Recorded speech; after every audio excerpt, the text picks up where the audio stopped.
Bismillahirrahmanirrahim. Assalamualaikum warahmatullahi wabarakatuh. Para pemirsa yang kami hormati, terutama Ibu yang senantiasa istiqamah belajar Al-Quran dan tafsirnya. Kita lanjutkan fokus yaitu surah Al-Baqarah ayat yang ke-207. Sebelum kita membahasnya, silakan Ibu membaca dengan memahami terjemahnya. A'udzu billahi minasyaitonir rajim. Bismillahirrahmanirrahim. Wa minan nasi may yashri nafsahu btigha amardatillah. Wallahu ra'ufu bil ibad. Ada tanda ra'ufun bil ibad. Ain bil ibad. Artinya, dan di antara manusia ada orang yang mengorbankan dirinya untuk mencari keridhaan Allah. Dan Allah Maha Penyantun kepada hamba-hambanya. Nah, lanjut ke terjemah perkata menggunakan aplikasi Quran Muslimah, yaitu Al-Baqarah ayat 207. Ya, silakan Bu.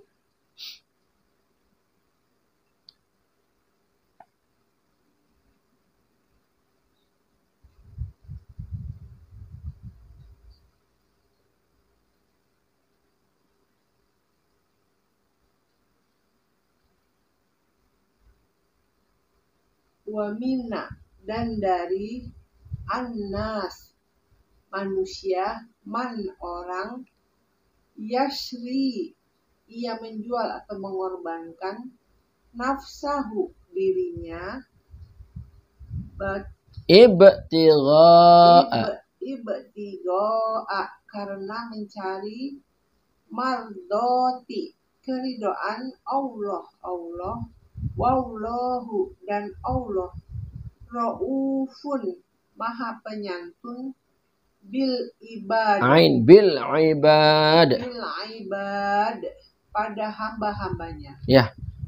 Tafsir Al-Jalalain. Dan di antara manusia ada orang yang menjual dirinya, artinya mengorbankannya demi taatnya kepada Allah, guna menuntut atau mencari keridhaan Allah. Namanya ialah Suhaib. Tatkala ia dianiaya oleh orang-orang musyrik, ia pun berhijrah ke Madinah dan ditinggalkannya bagi mereka harta bendanya. Dan Allah Maha Penyantun kepada hamba-hambanya, sehingga ditunjukinya mereka kepada hal-hal yang diridhoinya. Ya, alhamdulillah demikian untuk tafsir Al-Jalalain. Selanjutnya kita perkuat lagi dan memperdalamnya dengan menggunakan tafsir pendekatan syair yang sudah saya kirim. La ilaha illallah, la ilaha illallah, la ilaha illallah, Muhammadur Rasulullah.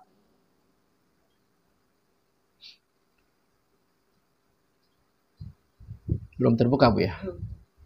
Ya. Di antara golongan manusia ada yang menjual dirinya dengan jihad, berkorban harta, mencari ridho Allah Ta'ala. La ilaha illallah, la ilaha illallah, la ilaha illallah, Muhammadur Rasulullah. Di antara kelebihan dan keutamaan Al-Quran itu, setelah membicarakan ada orang-orang yang jahat, di sini adalah orang munafik. Nah, kemudian dibicarakan lawannya. Berarti lawan orang munafik adalah orang yang jujur. Ya, supaya apa? Ada pengimbang. Kalau yang dilihat keburukan semua, jadi tidak ada yang dicontoh. Tapi kalau ada kebaikan, nah kan tidak semua orang berhati munafik. Orang yang berhati jujur juga diberikan contoh dalam Al-Quran. Nah, 3 ayat yang lalu, contoh orang-orang yang munafik. Yang kerjanya apa, Bu? Merusak kehidupan. Bisa bentuknya merusak bumi, merusak kebun, merusak hewan ternak, dan lain sebagainya.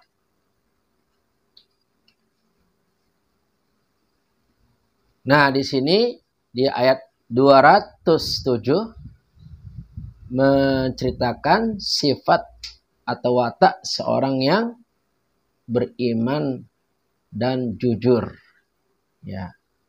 Orang yang beriman yang sangat jujur ini dicontohkan dulu namanya sahabat, yaitu Syuhaib. Ya. Syuhaib bin Sinan Ar-Rumi, orang Romawi. Bahwa katanya ketika beliau mau hijrah ke Madinah menyusul Nabi, dihalang-halangi oleh kafir Quraisy. Ya, gimana sih? Anda sudah punya harta, ya, sudah punya itu dan ini, ya. Dulu kamu nggak bawa apa-apa, gara-gara ikut Nabi Muhammad, kemudian kamu tinggal di Mekah, kamu punya harta, benda, punya rumah, ya, punya yang lain-lain. Nah, kalau mau ikutin Nabi Muhammad, sebagaimana kamu datang dulu nggak bawa apa-apa, sekarang tinggalkan Mekah ini tidak membawa apa-apa. Anda boleh hijrah, tapi tinggalkan semua harta bendamu. Nah, begitu. Nah, karena Syuhaib ini adalah orang yang beriman dan jujur, rela mengorbankan harta benda yang selama ini dikumpulkan. Ya, demi apa, Bu?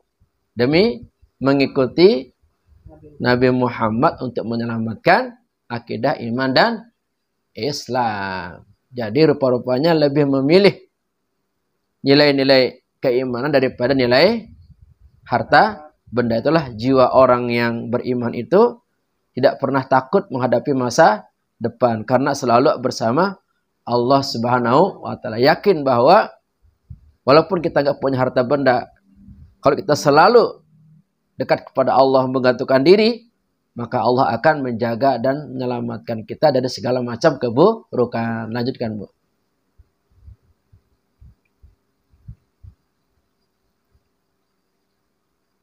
Tidak takut berkorban harta, walau hartanya habis semua, untuk selamatkan iman di dada, jangan sampai hilang dan sirna. La ilaha illallah. La La illallah.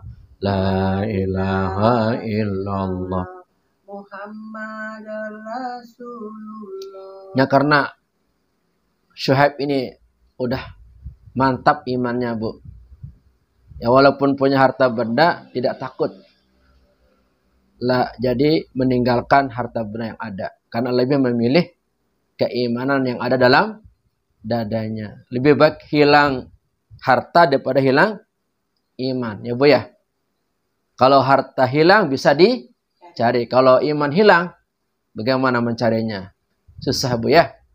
Jadi iman ini adalah harta benda kita sesungguhnya yang menemani kita dari dunia sampai ke alam-alam berikutnya. Kalau kita punya iman, dunia aman, di alam kubur aman, dan di akhirat juga aman. Tapi kalau nggak ada iman, harta mementingkan harta, bahaya, Bu ya. Bisa membuat kita akan celaka. Terutama di alam akhirat. Karena kita diperbudak oleh harta benda yang tidak ada apa-apanya. Bila dibandingkan dengan kenikmatan di akhirat yang akan kita dapatkan nanti. Lanjut, Bu.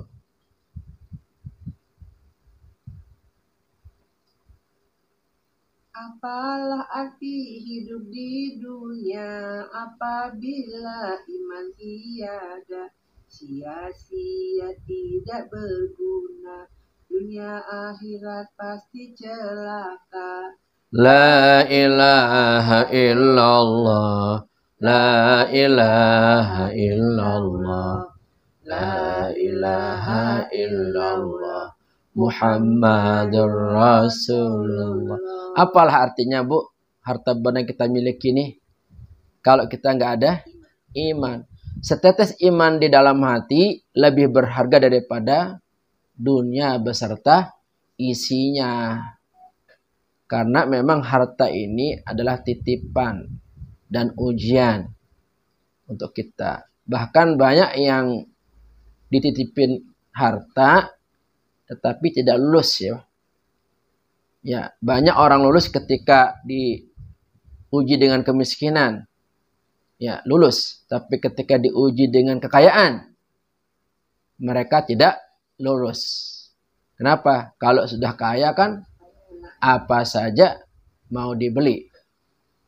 Ya, semua cara akan dilakukan demi ambisi duniawinya. Lihat aja, Bu, orang yang punya harta benda itu macam-macam keinginannya.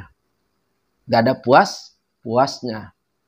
Makanya bahaya banget, Bu, punya harta itu tidak dikelola dengan agama. Semuanya boros, sombong, apalagi, Bu, belagu. Jadi nggak waras, Bu. Nah, kalau mau harta benda yang ada ini kelola dengan ajaran agama supaya pembagiannya tepat sasaran. Kalau dihitung secara aturan zakat, bahwa harta benda itu 2,5% untuk orang-orang miskin. Betul, Bu ya? Tidak ada hak orang lain. Tapi kalau nggak dikelola dengan agama, ia merasa diri itu harta benda punya dia. Karena selama ini jungkir balik katanya, ya, panas-panasan, kehujanan, mencari harta benda. Karena dihitung dan merasa itu harta bendanya, akhirnya tidak mau mengeluarkan untuk membantu kepada sesama yang membutuhkan. Padahal harta benda itu kan bukan punya dia, punya Allah Ta'ala, dititipkan ya, Bu ya. Buktinya apa? Enggak semua orang kaya seperti dia. Padahal bisa jadi orang lain lebih keras usahanya. Tapi kenapa kok dia lebih kaya? Mungkin usahanya biasa-biasa. Ya karena Allah memilih ya kepada siapa yang dilapangkan rezekinya, juga kepada siapa yang disempitkan rezekinya. Ya, kalau dilapangkan rezekinya, maka jangan, kata Ibu, terlena. Terutama laki-laki, Bu, biasanya kalau sudah 3 tak katanya, Bu. Dimulai dari harta, tahta, wanita tuh. Rata-rata, Bu, laki-laki biasanya, Bu, biasanya nggak semua sih. Lupa diri, benar kata Ibu. Lupa diri. Selama ini kan pahit getir sama istrinya. Ya, Bu ya. Begitu dah enak, rezekinya bertambah, makin banyak berkembang. Biasa kalau perempuan kan di luar bukan melihat kita, di depan kita ya cinta, tapi sungguhnya dalam hatinya hartanya yang dicari, Bu. Ya, ya, Bu ya. Iya. Dipepet, ya dipepet cowok itu karena lihat kantongnya tebal. Ya namanya cowok kan lama-lama tergoda juga ya, Bu ya. Apalagi mungkin lebih banyak di luar. Begitu pulang, istrinya sudah sepi, tidur ya. Iya, nggak ada kesempatan bercengkrama ya. Karena emang terlalu sibuk di luar. Begitu pulang, suami capek, tidur. Pagi-pagi sudah berangkat. Nggak sempat lagi tuh sama istrinya. Akhirnya ketemu dengan mungkin teman kerjanya. Mungkin sekretarisnya. Ini banyak terjadi, Bu. Sekretarisnya atau teman kerjanya kan waktu bisa aja diatur ya, Bu ya. Janjian. Mungkin habis makan siang, ya berencana di mana santai, ya. Dari santai kan timbul obrolan, dibuka obrolan, lalu keluarlah keluhan, curhatan. Yang namanya manusia kan pasti ada saja curhatan, Bu. Kita kata orang itu bahagia, enggak, Bu. Pasti ada keluhannya kalau dikorek-korek. Makanya kita, Bu, kalau ada keluhan, aib itu jangan diceritakan. Karena nanti akan menjadi fitnah ya Bu ya. Udah nggak usah diceritakan. Nah dia juga sama menceritakan curhatannya. Kok kita nasibnya sama ya? Saya juga nggak pernah bahagia di rumah. Nah, udah setan masuk. Iya begitu Bu. Itulah awal petaka rumah tangga ketika aib nih dicurahkan atau diceritakan kepada lawan jenis kita.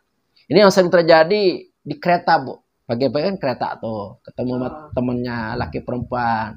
Kan sepanjang jalan kan enak tuh. Sama-sama bersih, ya sama-sama harum kan, segar. Ya. Omongnya ngalir ya.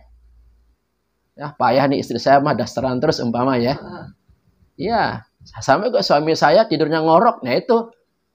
Ingat Bu, kalau kita berani membuka satu aib Bu, ini akan disusul oleh aib kedua, ketiga, keempat. Nah itulah awal mula munculnya perselingkuhan. Ini kenapa kita sering sebut? Karena memang banyak terjadi Bu.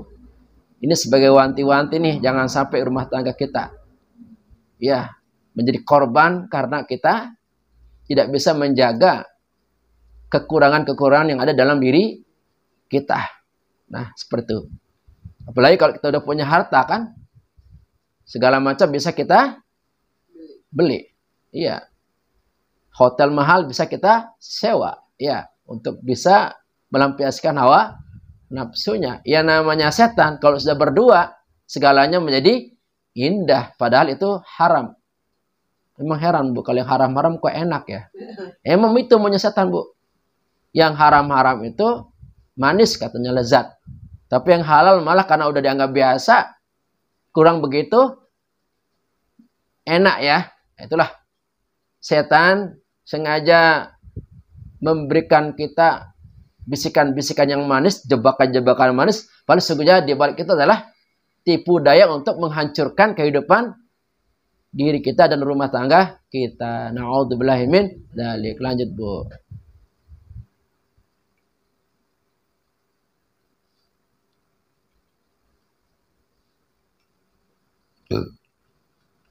Juga rela berkorban tenaga, waktu, pikiran, dan biaya disalurkan untuk agama supaya tegak kokoh dan jaya.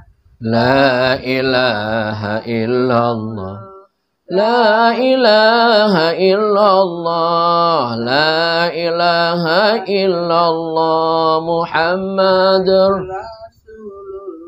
Orang yang benar-benar mantap iman di hati, satu tujuannya Bu, mencari ridha Allah. Ketika disuruh mengorbankan hartanya, tidak takut untuk mengeluarkan hartanya untuk apa? Menegakkan agamanya, ya, memajukan agamanya. Enggak punya harta, bisa berkorban melalui apa tadi di situ Bu? Tenaga. Enggak punya tenaga, bisa melalui pikiran, bahkan biaya. Ya. Jadi Islam ini dijaga dengan segala potensi yang kita miliki Bu. Jangan sampai Islam kita ini redup, ya, redup lama-lama tidak berkembang di dunia ini. Kita ingin Islam selalu berkembang. Karena Islam ini adalah sifatnya apa Bu? Menyelamatkan kehidupan manusia. Islam itu hukumnya jelas Bu. Yang halal jelas, yang haram jelas. Arah hidup kita juga jelas Bu. Untuk beribadah, bersujud kepada Allah Subhanahu wa taala. Kalau nggak ada Islam gimana Bu? Kejahatan akan makin merajalela, tipu daya, narkoba dan lain sebagainya, LGBT Bu. Kalau nggak ada Islam, hancurlah sendi-sendi kehidupan. Makanya kita ini sebagai orang Islam, wajib hukumnya kita menjaga Islam kita Bu. Dengan segala potensi kita miliki, bisa melalui apa tadi Bu? Tenaga, pikiran, harta dan biaya untuk menegakkan, mengokohkan serta menjayakan agama kita agar terus hidup nilai-nilai keislaman di muka bumi. Sebagai apa Bu? Sebagai benteng terkuat untuk menjaga diri kita, jangan sampai kita melakukan perbuatan-perbuatan yang merusak kehidupan. Lanjut Bu. Allah Maha mengasihi hamba dengan kasih yang sempurna, menyantuni hajat-hajatnya sesuai kebutuhan hidupnya. La ilaha illallah, la ilaha illallah, la ilaha illallah, Muhammadur Rasulullah. Kan yang menyuruh kita berkorban Allah ya Bu ya. Yang menyuruh kita untuk berjuang membela agama ini Allah dengan harta kita, tenaga pikiran dan dengan biaya. Kan nggak mungkin kita akan menjadi bangkrut, menjadi binasa. Kalau Allah maunya seperti itu, tujuannya apa? Untuk kebaikan kita bersama. Allah akan menyantuni kita, Bu. Allah akan mengasihi kita. Makanya lihat orang yang rajin bersedekah itu, nggak ada ceritanya dia bangkrut. Bahkan dia makin berkembang hartanya, makin banyak minimal apa Bu? Dia badannya sehat, kan minimal ya Bu ya.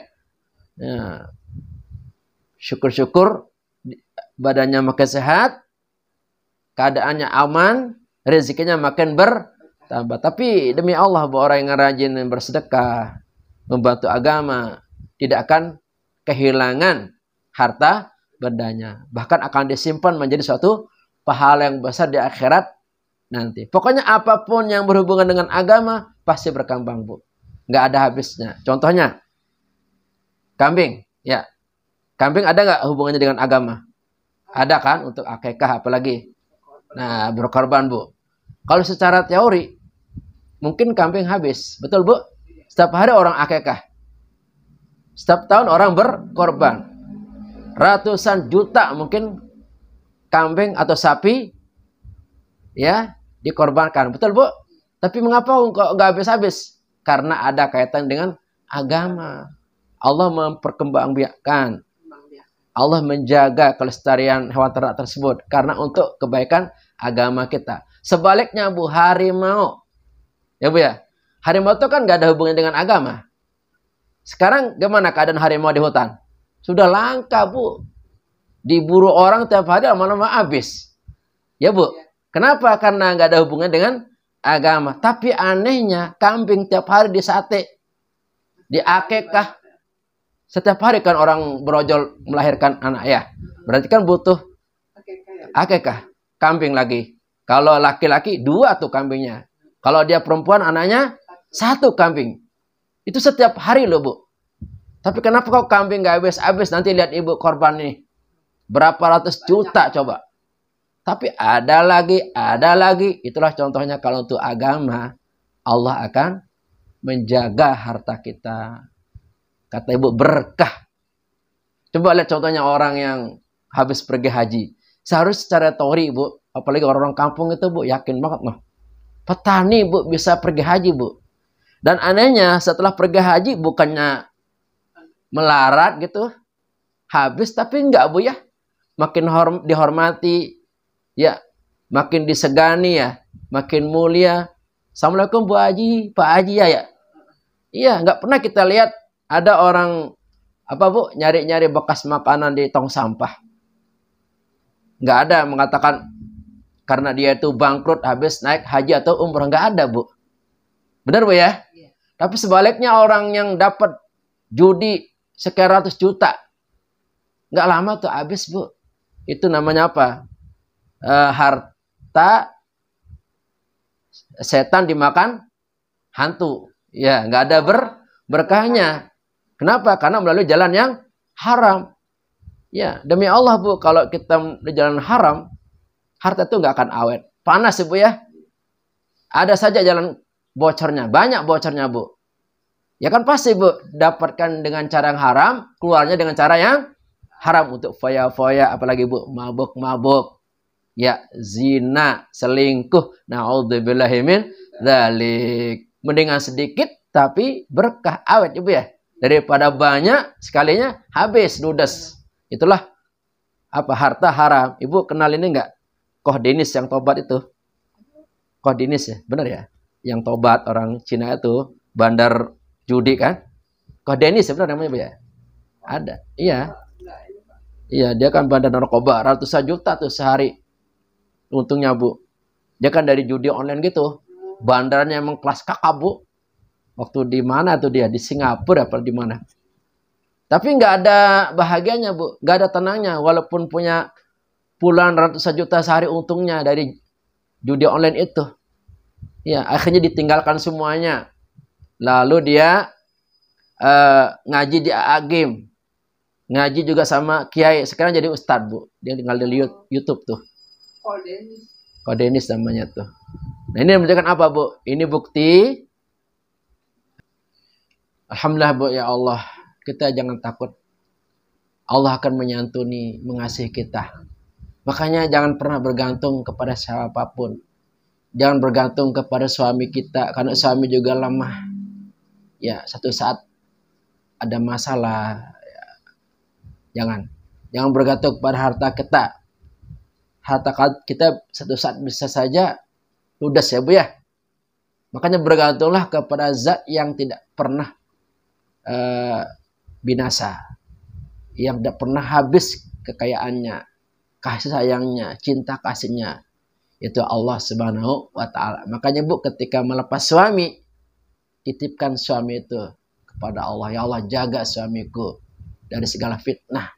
Ya, selamatkan dalam perjalanannya, selamatkan di tempat pekerjaannya, berkahilah. Nah itu yang paling bisa kita lakukan Bu. Kan nggak mungkin kita kekep tuh suami atau istri kan? Ya kurang kerjaan emang ya nggak? Iya nggak mungkin. Kita sama-sama lemah kan, ada bosannya, ada capeknya, ada lelahnya Bu, namanya manusia. Makanya benar Bu, Allah Samad itu jangan sampai dilepas. Allah tempat kita mengadu, ya bergantung segala apapun ya yang kita hadapi, masalah-masalah kita.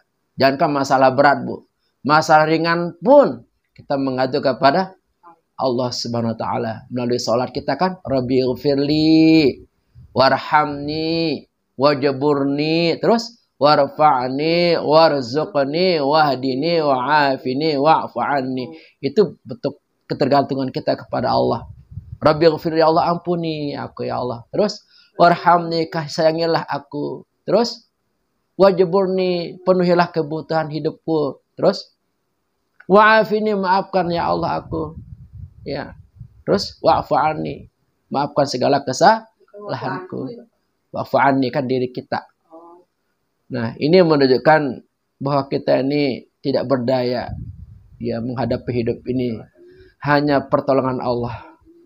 Jangan jauh-jauh dari Allah menghadapi hidup ini. Karena situasi kondisi nanti kita nggak tahu. Seperti ibu dan saya kan sudah makin lemah. Ini memang sengaja dicabut sedikit nikmatan ini supaya kita memperkuat iman kita. Ya. Obat dokter hanya syariat. Iya, makanya ingat kepada Allah, sabar menghadapi. Mohon ya Allah sembuhkan, sehatkan.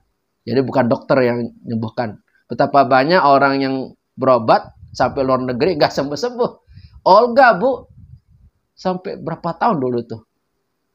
Artis kan Bu, Olga Bu. Iya, sampai ke luar negeri tuh berobat. Iya, dokter canggih. Memang nggak bisa. Ya, semuanya penentu kehidupan adalah Allah Subhanahu wa Ta'ala. Diri kita saja nggak bisa Bu mengendalikan diri kita. Jantung kita nggak bisa kita kendalikan Bu ya. Apalagi ketika kita tidur Bu, kita nggak bisa menjaga diri kita dari gigitan, umpamanya dari gigitan nyamuk, ada kata kucing atau tikus mau bisa saja menerkam kita lagi ngorok, atau ular tiba-tiba datang, kan nggak tahu Bu. Itu adalah bentuk kelemahan kita. Maka yang menjaga kita adalah Allah Subhanahu wa Ta'ala. Ini yang membuat kita enjoy dan tenang menghadapi hidup ini. Kalau kita kekurangan, nggak usah takut, ada Allah ya Bu ya. Kalau kita ada masalah, jangan panik, kan ada Allah. Selalu kepada Allah Bu. Insya Allah kita akan optimis, ya, kuat dan tangguh menghadapi keadaan sesulit apapun. Inilah hebatnya orang beriman Bu. Ketika ditimpa kenikmatan, kemudahan dia bersyukur. Ketika ditimpa keburukan dia bersabar. Kalau ada yang nggak beriman gimana, Bu? Ketika ditimpakan kenikmatan, kata Ibu, lupa diri. Lupa segala-galanya. Mabuk, Bu. Dengan hartanya. Ketika ditimpakan keburukan, dia stres. Ya, Bu ya. Depresi, bahkan bunuh diri. Itulah orang yang tidak beriman. Sebagai orang beriman, karena selalu bersama Allah, tenang menghadapi hidup ini, Bu ya.